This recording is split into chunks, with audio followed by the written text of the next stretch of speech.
네, 안녕하세요. 오늘은 내진 성능평가에서 힘 vs 변형에 대해서 정리를 이어서 나가보도록 하겠습니다. 저희가 내진 성능평가하면 일단 기존의 건축물을 내진 성능평가하는 게 대부분인데, 이렇게 기존의 건물이 있다. 기존 건물이 있으면 우리가 이 내진 성능 평가를 하려면 여기를 조사를 하고, 그죠? 그리고 뭐 진단을 하고, 그죠? 도면도 체크하고 여러 가지를 보고 이 녀석을 해와서 어떻게 하죠? 모델링, 즉 시뮬레이션을 한다고요. 시뮬레이션을 해서 이렇게 내가 모델링을 한 다음에 해석을 해서 이 녀석을 결국 우리가 평가를 한다고요. 평가를. 그러면 이거를 모델링을 하게 될 때 결국 중요한 게 뭐예요? 우리가 이런 주요 구조부재를 기둥 아니면 뭐 보 아니면 뭐 벽체, 이런 주로 구조부재, 어떤 지진에 저항하는, 그죠? 내진 성능 평가기 때문에 어떤 지진력에 대해서 성능 목표를 만족하느냐 아니냐를 보는 거죠. 그러면 이런 구조부재를 어떻게 모델링 할 것인가?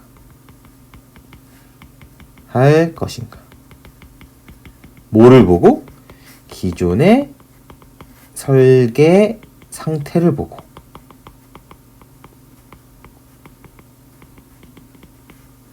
그죠? 기존의 상태를 보고 이제 어떻게 모델링을 할 거냐 라는 게 있는 거죠. 그런데 기본적으로 우리가 이 녀석 어떤 기둥을 하나 모사를 한다. 한 예로 지워버리고 잠깐, 여기 요런 기둥을 하나 모델링을 한다. 여기서 이 녀석을 샥 해서 내가 모델링을 할 거다. 만약 비선형으로 내가 이 주요 거동을 모델링을 할 거다라고 하면 여기에 예를 들어서 주철근은 이렇게 박혀 있다. 주철근은, 그죠? 이렇게 있고, 뭐 행보안근이 뭐 예를 들어서 이렇게 행보안근이 뭐 이런 식으로 있더라. 그죠? 이게 안전진단을 해서 뭐 봤더니, 그리고 기존 설계 도면상에 아니면 구조계산서에 나와 있는 이 배근과 이제 비교를 했더니 어쨌건 지금 이 기둥은 주철근은 이렇게 배근이 돼 있을 거고, 그죠? 횡보안근은 이렇게 배근이 돼 있을 거다라는 거 우리가 알고 있다고요. 우리가, 그쵸? 그리고 가봤더니 여기 뭐 위에 있는 여기 용도는 뭐더라 라고 해서 대략적인 하중까지 어느 정도 이제 우리가 조사를 한 다음에 이 녀석을 내가 모델링을 하고 싶다고요. 모델링을. 그쵸? 그러면 우리가 여러 가지를 따져보게 되는데, 일단, 그죠? 요거를 슉 해서 이 녀석을 하게 되는데 예전에 힘지배, 그리고 뭐 전단지배, 뭐 요런 거를 우리가 정리를 했었는데, 그죠? 정리를 했었는데 이런 거죠. 복습해 보면 여기 만약에 캔틸레버처럼 그냥 기둥이라고 치고, 캔틸레버 기둥이라고 치고, 여기에 만약에 V가 작용을 한다. 그죠? 라고 하면 여기가 L이면 여기 V 대비해서 요 밑에 단면에서 작용하는 모멘트는 VL이죠. 그쵸? 그랬을 때 만약에 만약에 이 모멘트 강도가 내가 어떤 이 백은 이 기둥에 이 백은이 모멘트 강도가 휨 강도를 계산했더니 만약에 100이에요. 100이고 얘 V가 점점 커진다고 했을 때 그죠? 커진다고 했을 때 어떻게 돼요? 결국 L이 5라고 하면 결국 V가 몇이 됐을 때 여기 모멘트 파괴가 되죠? 여기서 슉 해서 여기가 만약 100의 모멘트 파괴라고 하면 그죠? 모멘트 파괴라고 하면 V가 점점 증가해서 20일 때 20이 됐을 때 모멘트 파괴가 된다고요. 그쵸? 그러면 이 녀석은 내가 만약에 모멘트는 주로 뭐예요? 이 모멘트는 휨 파괴. 그죠? 우리는 V는 뭐라 그랬어요? 취성 파괴죠? 취성 파괴. 일반적으로. 그죠? 물론 휨 파괴에서도 횡보원근이 얼만큼 잘 되어 있냐에 따라서 더 변형 능력이 있고 없고가 결정되지만 기본적으로 이 모멘트 파괴는 뭐예요? 휨 파괴. 변형 지배라고 변형 지배. 거동을 하고 그죠? 이 V는 그죠? 전단 파괴는 취성 파괴. 전단 파괴는 취성 파괴고 이거를 힘 지배라고 해요. 힘 지배. 그죠? force가 거번한다. 그죠? 이 변형은 deformation이 거번한다. 뭐 이런 식으로 한다고요.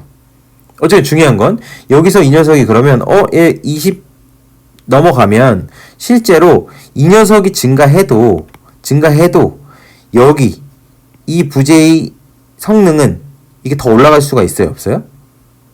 없다고요. 왜냐면 이 밑에 단면이 이 강도가 100이기 때문에 이게 100이기 때문에 여기서 100 이상으로 자기 강도보다 높이 올라갈 수가 없다고요. 물론 여기서는 지금 이 강도 요거는 그죠? 이 단면이 발휘할 수 있는 최대 강도 기준으로 지금 적은 겁니다. 여기서 뭐 평균 강도가 있고 그죠? 그거에 뭐 하드닝이 있고 철근 하드닝에서 더 올라가지 않냐 이런 얘기를 하는 게 아니고 어쨌건 그런 거를 고려해서 이 녀석이 100 견딜 수 있다라고 보고 있는 거라고요. 그랬을 때 이 녀석이 20 이상 된다고 해서 계속 여기를 민다고 해서 20 이상이 된다고 해서 이 녀석이 100 이상으로 가는 게 아니라고요. 그래서 결국 이런 식으로 될 텐데 그죠? 100에 도달해서 당연히 이렇게 되겠지. 이게 무슨 파괴예요? 휨지배일 때. 휨지배일 때 이렇게 될 텐데 그런데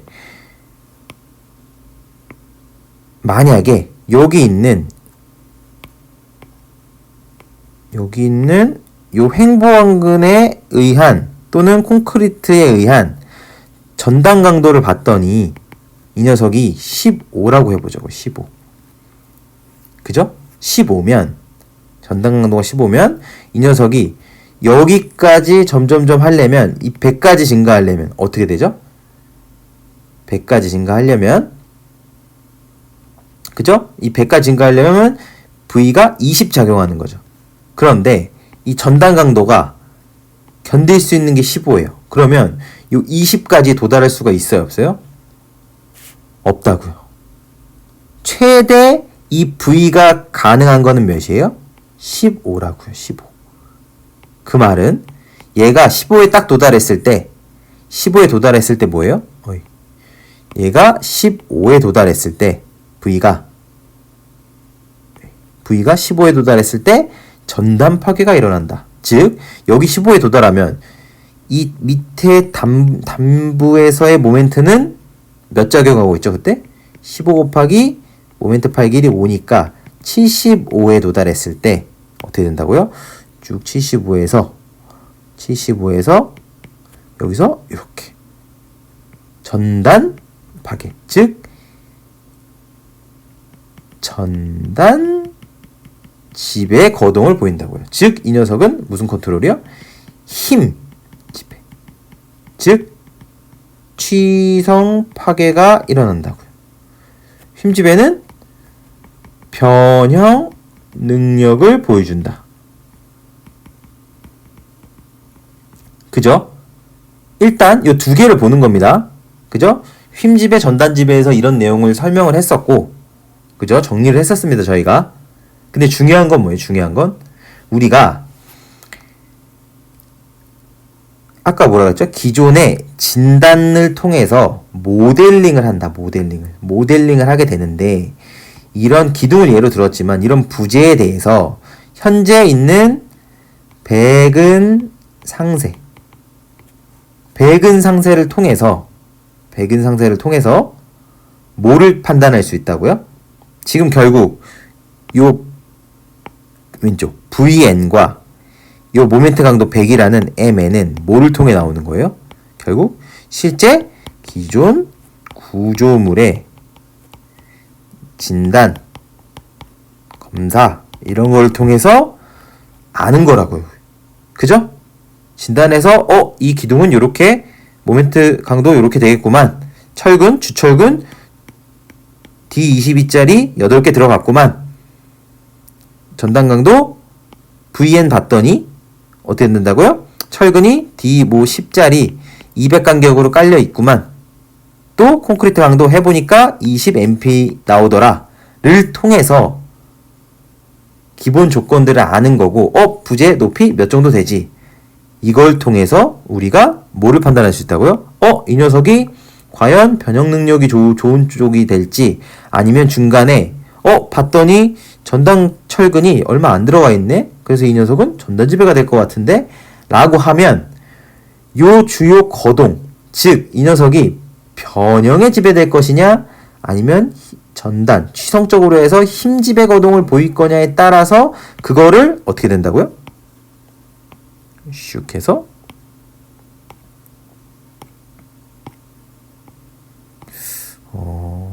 우리가 얘로 갈지를 모델링에 어떻게 한다고요? 샥! 이 기둥을 모델링에 반영한다고요. 어떨 때? 평가할 때. 그걸 통해 평가하는 거라고요. 그쵸? 그렇게 된다고요?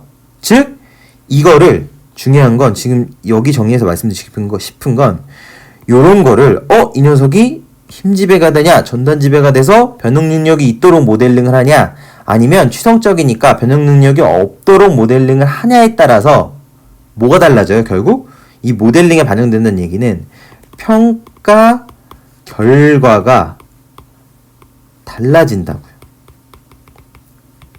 즉 엔지니어가 지금 있는 조건들을 통해서 이 녀석을 모델링을 얼마만큼 적절하게 하느냐에 따라서 평가 결과가 그죠? 완벽히 달라질 수 있다고요. 그죠? 그러니까 이 모델링 하나하나를 얼마만큼 엔지니어가 판단을 어떻게 하는 게 좀 더 보수적으로 평가를 할 수 있고 이런 것들을 고려해서, 또한 기존의 단순히 구조계산서에 있는 그냥 배근이나 처음 그냥 그려졌던 도면에 있는 배근을 그대로 따라가는 게 아니고 반드시 여기에 안전진단 이런 걸 통해서 현재 실제 배근된 상세를 반영해서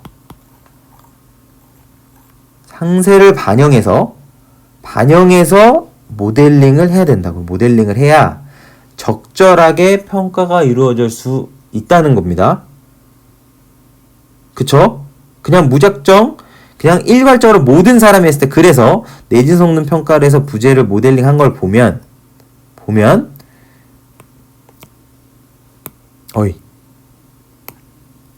어떨 수밖에 없다고요? 실제로 엔지니어마다 다르다. 누가 하느냐에 따라 굉장히 다른 결과를 보여줍니다. 그죠? 왜냐면 이런 거를 어떤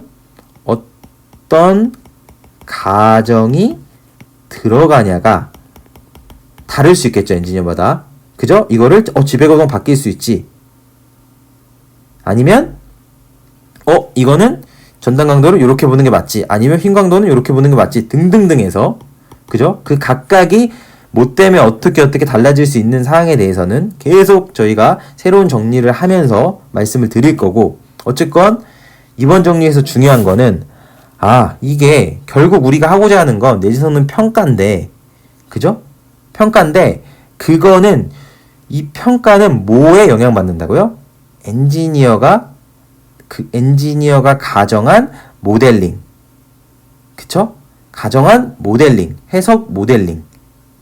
즉, 각각의 주요 구조 부재를 내가 어떻게 바라보고 있냐에 따라서 굉장히 다른 결과가 나타날 수 있다. 그거를 기억하는 게 이번 정리의 가장 중요한 점이고, 그죠? 이 다음 이제 정리부터는 또 이제 우리가 충력은 어떻게 볼 때 좀 달라질 수 있고, 어떻게 보는 게 좀 더 보수적일 수 있고, 아니면 무조건 변형 능력으로 봐야 좋은지, 아니면 강도를 좀 더 키워도 좋은 거 아닌가? 등등등 해서 여러 가지를 계속 정리해 나가도록 하겠습니다. 이번 정리는 이것으로 마치도록 하겠습니다. 네, 감사합니다.